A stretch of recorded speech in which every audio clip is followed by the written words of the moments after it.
Hi everyone, I'm here again today with Jeff Young of Career Break Secrets. Jeff is in Bogota, Colombia, and I'm in Toronto, Canada. And the interview is being done via Skype. And this is the second week of the interview series. I hope that you saw last week's video where Jeff gave us an overview of his solo travels.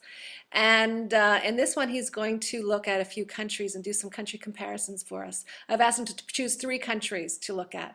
So this is video number 2 in the video series of Jeff, the solo traveler / career breaker. So hi, Jeff. Thank you for joining us yet again. Thanks for having me again, Janice. So happy to have you. Tell us, what 3 countries have you chosen to tell us about? Well, I've chosen Colombia, which is where I now live. I've chosen Turkey, which is a country that totally enchanted me, and Spain, which is just a country that I'm very passionate about, and I love everything about it. Okay, so those are the 3. We're set up. Okay, so what does it mean to travel solo in these different countries, and how did you adapt your travel style for each, or did you?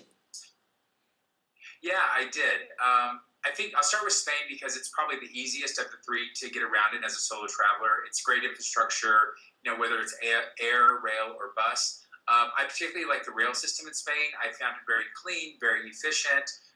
The night trains, the train hotel is fantastic if you get a chance to do that. If you're going long distances across country, I would highly recommend that.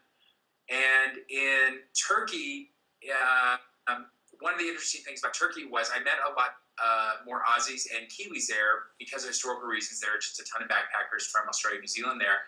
And it was great because I'd been into South America before and didn't come across as many of those backpackers. And so it was nice to get a different set of people with different stories and different experiences to meet and interact with. And I really enjoyed that. Plus, the Turks are just so hospitable. And because the language is so difficult, I mean, you couldn't ask for a better combination if you're going to struggle with the language because, they'll ask you in for tea, they'll ask you for a meal, and it doesn't matter if you can speak the language or not. As long as you can do a little sign language, they'll do sign language with you, and somehow it all works. So I love that. And then in Colombia, one of the things that traveling here means as a solo traveler means you're traveling with Colombians because Colombia is in the process of being rediscovered.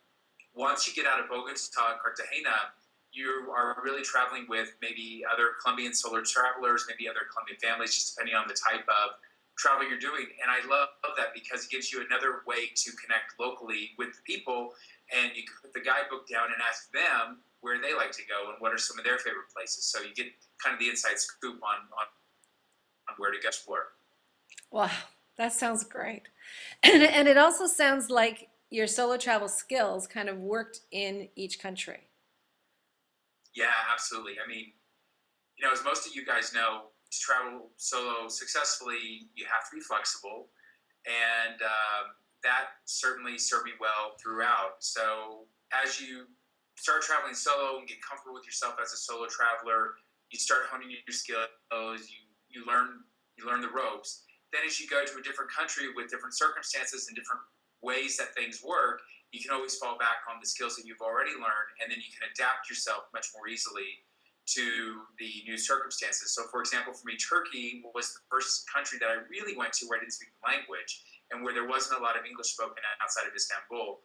And so that was the first time, because I traveled so long in South America where I did speak Spanish, to try and learn Turkish was just not going to happen, other than, I definitely made sure I learned how to say please, thank you, and some of the basics. But I had to change how I traveled a little bit and adapt myself, and it was fine. It wasn't like it was a huge shock to the system, but you do have to modify how you travel. Right, right.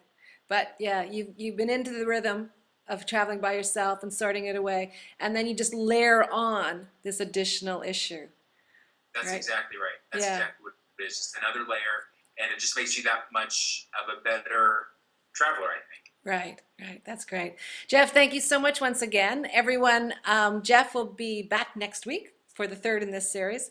And he brought a video camera along with him on these travels and has produced a travel guide series, which I really like. And you can go to careerbreaksecrets.com. To learn more about Jeff's career break, which was 2 years long, as well as preview some of, see the trailer of the series. So again, thanks a lot, Jeff, and we'll see you next week. Thanks, Janice. Thanks, everyone, for joining. Righto. Bye-bye.